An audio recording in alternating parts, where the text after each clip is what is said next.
락히드 마틴은 그때 당시 이미 예측을 하고 있었죠. 한국이 분명히 지적 소유권을 주장할 것이고 사람들의 엔지니어 생각에서는 공군을 죽이는 일일 것이다. 그 능력을 갖춘 사례는 전 세계에 아직 저는 없다고 봅니다. 한마디로 미쳤다.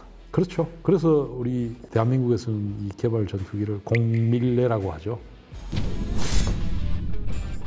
그리고 이제 서유럽을 위해서는 또 다른 변신이 이제 필요한 거고. 이제 서유럽으로 들어가기 위해서는 정말 우리는 연구를 많이 해야 됩니다. 이게 아시다시피 미국 DNA이지 않습니까? F-16과 거의 85%가 닮았죠. 외형부터. 칵핏은 F-16의 90%와 동일하다고 저는. 제가 칵핏 설계 안에 내부 전자장비 담당자로 90%가. 그러니까 F-16 조종사가 하루에 지상 트레이너 시뮬레이터를 타고 하루 FA-50을 타고 나면 세 번째 날부터는 눈 감고 비행할 수 있는 게 FA-50이죠. 유럽 사람들 눈에는 여전히 미국 비행기로 보입니다. 유럽 비행기로 보이지가 않는 거죠. 그 사람들이 보기에는 왠지 좀 너무 밋밋하고 예술성이 없고 미켈란젤로나 레오나르도 다빈치가 봤으면 아주 뒤도 안 돌아볼 외형과 모양이라고 생각을 합니다. 실제 제가 유럽 사람들한테 그런 얘기를 많이 들었습니다. 미스터 조, 저는 유럽 디자인이 아니야. 우리가 보기엔 좀 너무 이상해. 이런 얘기를 굉장히 많이 하더라고요. 그 사람들한테 좀 더 다가갈 수 있는 친유럽적인 기능과 성능과 모양 이런 부분들이 조금 더 갖춰져야 서유럽을 우리 F-50이 뚫을 수 있다. 그렇지만 호크 이후에 지금 분명히 유럽의 서방 국가에서는 훈련기 겸 경전투기 지금 가지고 있는 기종이 없습니다. 그걸 채울 수 있는 유일한 제품이 저는 이 TA-50 또는 FA-50이라고 판단하고 있습니다. 폴란드한테는 수요와 공급이 맞았던 거고. 그렇죠. 서유럽을 위해서는 이제 또 다른 변신이 이제 필요한 거고. 또 서유럽엔 자존심이 있지 않습니까? 서유럽에는 많은 항공기 회사들과 항공기 무장 무기 개발 업체 또 전자제품 업체들이 많거든요. 워낙 뭐 훌륭한 업체들이 많으니까. 그렇죠. 이 F-50도 아무래도 락히드 마틴과 공동 개발하다 보니까 아메리카 오리엔티드 플랫폼이다 보니 그들의 자존심을 지켜줄 수 있는 또 그들이 선호하는 유럽 제품으로 많이 컨텐츠를 바꿔서 버전을 만들면 유럽 시장에 들어갈 수 있는 길은 저는 충분히 많이 있다고 봅니다. 유럽 기종은 또 그런 컨셉이 완전히 다르다라는 거를 그렇죠. 흔히 이제 방산업계 오래 근무한 사람들 얘기로는 유럽 무기는 바보가 만들었기 때문에 천재가 돼야 운영을 할 수 있고 미국 무기는 천재가 만들었기 때문에 바보도 운영할 수 있다. 이런 얘기가 있습니다. 많은 유럽 무기를 운영해 본 사람들이 유럽 무기는 정말 운영하기가 쉽지가 않다. 복잡하다. 왜냐하면 휴머니즘적 효소가 너무 많이 들어가서 생각을 많이 해야 돼. 미국의 무기 체계는 매뉴얼대로만 하면 됩니다. 그러니까 바보도 할 수 있는 거죠. 눈 감고도 이게 블라인드 칵핏 그렇죠. 이게 되거든요. 가능하죠. 그런데 유럽 무기 체계는 생각을 많이 해야 돼요. 이걸 이렇게도 할 수 있고 저렇게도. 왜? 많은 기능과 최종 결정권 인간한테 넘겨놨기 때문에 인간이 해야 되기 때문에 상당히 똑똑해야 할 수가 있습니다.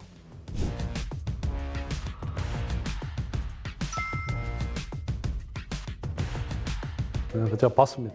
T-50을 개발할 때 이미 세계 고등훈련기 시장, 경전투기 시장에 대한 예측이 있었고 락히드 마틴은 그때 당시 이미 예측을 하고 있었죠. 한국이 이걸 개발하게 되면 한국이 분명히 지적 소유권을 주장할 것이고 세계 시장에 대한 판권을 주장할 것이라는 걸 분명히 예측을 하고 있었기 때문에 개발이 끝나자마자 바로 락히드 마틴은 우리하고 이제 협정서를 체결하게 했죠. 그게 티밍 어그리먼트입니다. 협정서. 그 협정서 안에는 전 세계 T-50 계열의 시장, 마켓 쉐어에 대해서 누가 어떻게 권리를 가진다는 게 분명하게 나와 있습니다.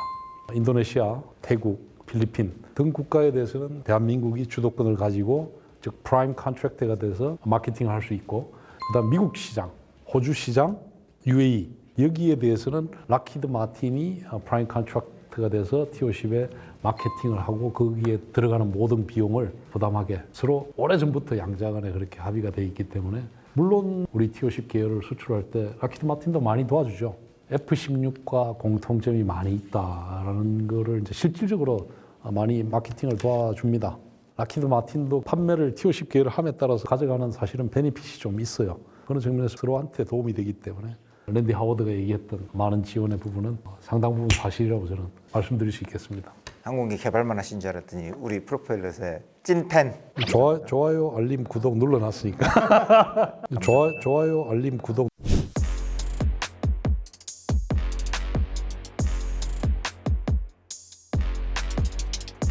전투기는 통상 설계 수명을 예측을 할 때 1년에 약 200 플라이트 아워 비행 시간을 기준으로 설계를 합니다. 그러면 30년을 쓰면 6,000시간이죠. 6,000시간을 수명 주기로 하고요.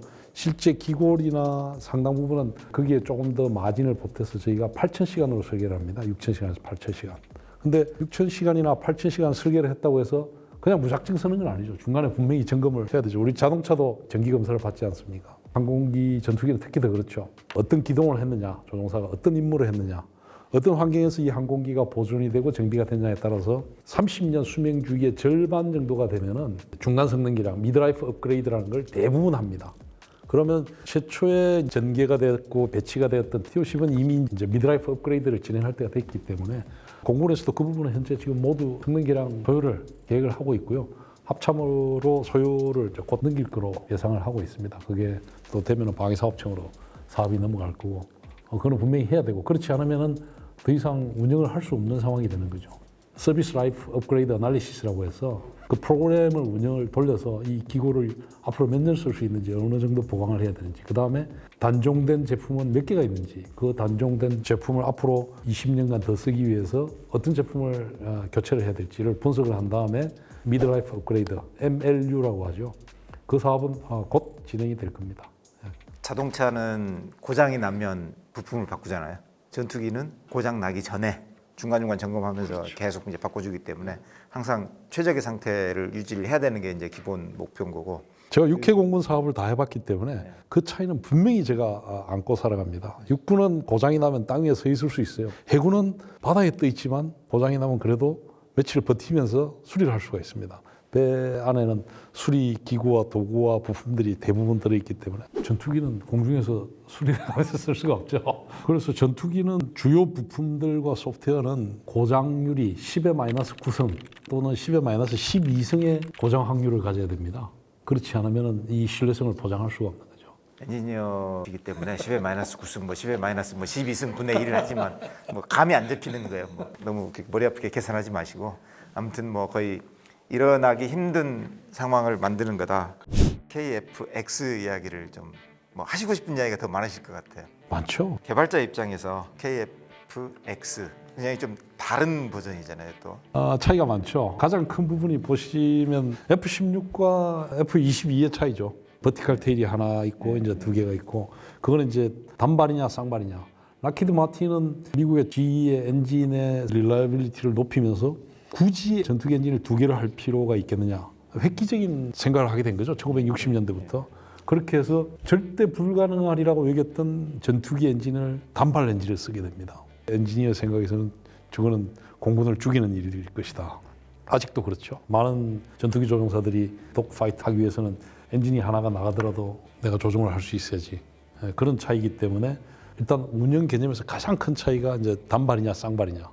그 다음에 두 번째가 이제 무장을 다양하게 사용할 수 있는 진짜 이제 전투기로서 이거는 이제 어떻게 보면 A자가 붙었기 때문에 어택이죠. 아직은 A자를 떼지 않았기 때문에 완전한 독자적인 전투기라고 부르기는 쉽지는 않은 상황입니다. 두 명이 타고 하니까 대부분의 많은 전투기들은 다 솔로로 운영을 하죠. 그러니까 많은 기능들을 혼자서 모든 것을 처리해야 되기 때문에 조종사의 워크로드를 줄여주기 위해서는 그 짧은 순간에 죽느냐 사느냐를 결정짓는 순간을 많은 부분을 고민을 하고 설계를 해야죠. 즉 인체공학적 요소, 반응 속도, 그 다음에 대항을 어떻게 할 것이냐, 카운터 메저 또는 카운터 메저까지 생각을 해서 설계를 해야 되는 부분이기 때문에 가장 많은 차이가 있을 것이다 이렇게 보고요. 그 다음이 이제 많은 트렌드화되고 있는 스텔스 기능, 즉 기체는 크지만은 오히려 적의 레이더에는 F-50보다 덜 잡히는, 스텔스라는 건 완전히 안 보이는 건 아니고 저피탐이죠. 100마일 밖에서 상대방의 레이더에 잡히던 거를 10마일 가까이 와야 잡히는 거로 하면은 사실 적의 입장에서는 준비할 수 있는 시간이 엄청나게 줄어드는 거죠. 그런 부분이 이 FA-50과 KF-X의 설계의 가장 큰 차이점이다. 저는 이렇게 보고 많은 엔지니어들도 거기에 더 주력을 해서 어떻게 하면 솔로 조종사가 생명의 위협을 적게 느끼면서 즉 전투기 조종사 대비 더 많은 여유를 가지고 대응을 할 것이냐.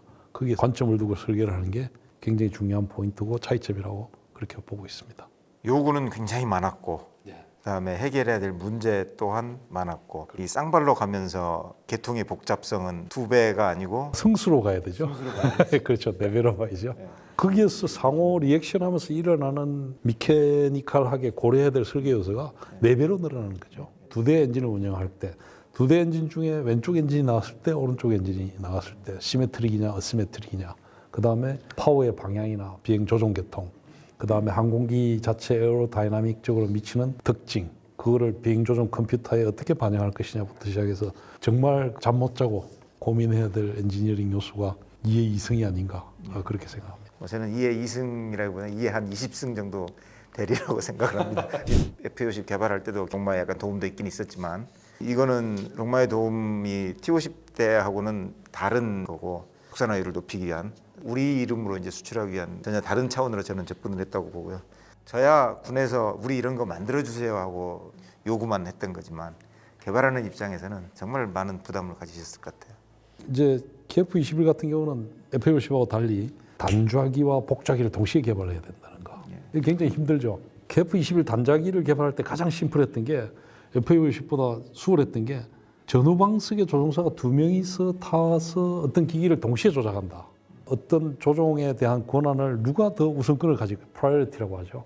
되게 훈련기일 때는 후방석 교관 선생님이 모든 조종에 대한 권한 우선권을 가져와야 되죠. 그렇지만 전투기 입장으로 나갈 때는 앞에 전방 조종사가 사실은 전투를 해야 되기 때문에 후방석 조종사보다는 사실 우선권을 가야 돼. 그때 프라이어리티를 어떻게 할 것이냐. 단좌기를 만드니까 그런 고민은 없더라고요. 굉장히 수월했죠. 근데 여기에 또 복병이 있었던 게 단좌기와 복좌기를 같이 만들어야 된다는 거죠. 이것도 생각해야 되고, 동시에 F-50 만들 때 개발했던 오퍼레이션 컨셉도 더 고민을 많이 해야 되는. 지금도 우리 엔지니어들이 비행 시험을 하면서 아주 머리를 쥐어뜯고 있는 것 중에 하나가 아닌가, 그렇게 생각을 하고 있습니다. 그 다음에 동일한 기체를 쓰는데 물리적으로도 복좌를 쓸 경우는 뒷좌석을 위해서 이만큼을 덜어내야 되잖아요. 그러면은 표면이 달라지죠. 그러면 공력의 특성이 달라지죠. 천천히 갈 때는 별 차이가 없겠지만 음속이 넘어가기 시작하면 0.01초에 움직이는 항공기가 받는 열과 공기 저항과 기동성은 완전히 달라지죠. 그런 물리적, 공기역학적. 그 다음에 이 자리를 비우고 나서 조종석을 넣었을 때, 그러면 이 안에 들어있던 어떤 이 기계품도 다른 곳으로 옮겨야 되죠. 그거 어떻게 할 것이냐. 그래서 단자와 복자를 같이 설계한다는 것은 운용의 절차, 어떤 스위치와 소프트웨어의 우선성, 거기에 대한 로직, 그 다음에 물리적 배치, 항공기 표면에 미치는 또 CG라고 하죠. Center of Gravity. 항공기의 무게 중심이 달라지는 이런 모든 부분에 대해서 동시에 설계를 해야 됩니다. 그래서 많은 인력이 동시에 똑같은 생각을 하면서 거기에 대한 대비를 하면서 설계를 하지 않으면 비행기는 망가지는 거죠. 수많은 세계 전투기들이 대통령이 보는 앞에서 시험 비행을 하다가 추락한 사례가 많죠. 그래서 그 사업이 죽은 사례가 많죠. 대만의 IDF도 그랬고 F5도 그랬고, 많은 전투기들이 개발사를 보면은 철학들이 시간에 쫓겨서, 그 철학이 부족해서 소프트웨어와 하드웨어에 담아내지 못했을 때는 반드시 그 결과는 무서운 겁니다. 그래서 단순히 1+1은 2가 아니고 그게 수십 배에 해당되는 생각을 해야만 안전하고 신뢰성 있는 제품이 나올 수 있다, 그렇게 생각을 합니다. 단자기와 복자기를 같은 기간에 모든 특징을 다 갖춘 채 만들어낸다는 것은 지금 전 세계 이런 짧은 기간에 시제기 6대를 동시에 거의 몇 달 차이로 다 찍어내서 단자와 복자와 그 다음에 인도네시아 공동 개발이 들어가는 인도네시아 자체에 대한 공군의 피큘리어 리퀘어먼트도 포함이 되어 있습니다. 제가 구체적으로 다 말씀드릴 수는 없지만 그것까지 다 녹여서 실제 해냈고 그 능력을 갖춘 사례는 전 세계에 아직 저는 없다고 봅니다. 한마디로 미쳤다. 그렇죠. 그래서 우리 대한민국에서는 이 개발 전투기를 공밀레라고 하죠. 공밀레. 예. 에밀레 종을 만들 때 그 종소리가 원하는 대로 나오지 않아서 살아있는 아기를 부처님의 공물로 바쳐서 아름다운 소리가 나왔듯이 우리 공돌이들의 영혼과 삶을 갈아 넣어서 만들었다고 해서 이제 우리들끼리는 공밀레라고 부릅니다. 자조적 섞인 우리들만의 단어죠. 락히드에서 지켜보면서 예. 니네 이거 안 된다라고. 그렇죠. 수도 없이 들었습니다. 절대 불가능. 기적이 이루어지지 않는 한은 절대 만들 수가 없다. 불가능하다라고. 1992년도부터 너무나 많이 들었던 얘기입니다. 그 기적이 우리는 공밀레 득택에 네. 해낼 수가 있었던 거고 해낸 거죠. 4호기까지 복자기까지. 엄밀히 말해서 8대죠. 구조 시험 시제기까지 합치면은 네. 정말 이 대한민국의 좁은 땅에 엔지니어가 그렇게 경험이 많지도 않고 숫자도 부족하고 또 지역 핸디캡이 있지 않습니까? 이 시골에 누가 오려고 하질 않죠. 마음을 모아서 지난 30년간 이걸 만들어냈다는 걸 보면은 공밀레. 우리 공밀레를 위해서 중간 박수 한번 쳐드려요. 공밀레를 위해서 응원의 박수입니다. 결론적으로 말씀드리면 아무튼 지금 개발 과정은 순항 중이다. 계획대로 가고 있다. 네, 답은 일단 였습니다. 예. 믿어주셔야 되죠. 록히드 마틴이 전 세계 4개 국가의 F-16 기술을 전수를 해줬습니다. 터키, 대만, 일본, 한국. 완전히 성공한 나라는 대한민국밖에 없습니다. 그걸 믿어주셔야 됩니다. 우리 엔지니어들을. 잠정 전투용 적합 판정이 금년 5월? 금년입니다. 금년 5월까지. 예. 그 양산 그렇죠. 양산 사태를 동시 진행을 해야 되기 때문에 잠정 전투용 적합 판정을 금년 5월까지 하고 그래서 8월 예산에 반영을 해서 내년에 계약을 하고 그다음에 이제 그게 26년 초도 양산분에 대한 거를 이제 계약을 가야 되니까 그러면은 지금 이제 뭐 잘 진행만 되면 될 것 같습니다.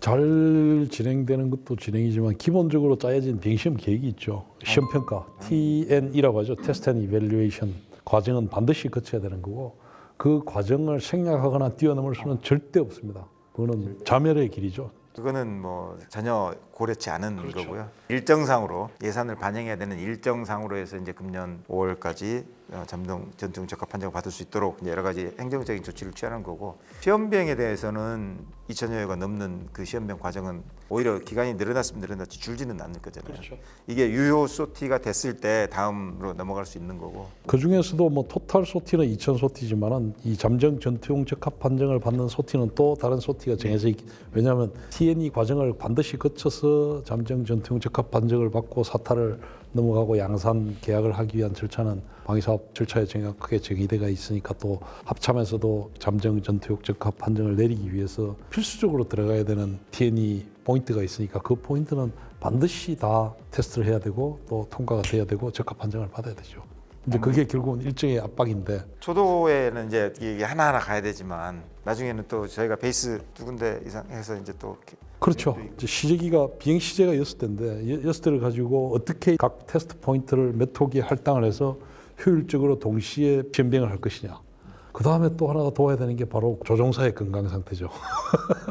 하루에 3소티, 4소티, 5소티를 뛰려면 필요한 조종사가 10명은 되겠죠. 스탠바이를 해야 되고 예비 조종사까지 있어야 되고 건강 상태가 정말 중요하죠. 늘 우리가 케어해야 될 부분이 아닌가. 그런 모든 것들이 복합적으로 정말 하나님이 보호하사. 최근에 이제 록3 얘기가 나왔지 않습니까? 실제로 가능성이 있을까요? 그래도 우리가 가능성이 없는 얘기를 하진 않죠. 저희 회사의 생산 현장 투어를 할 때는 KF-21 시제기 옆에서 항상 이 얘기를 합니다. 저희는 4.5세대가 아니고 5세대입니다.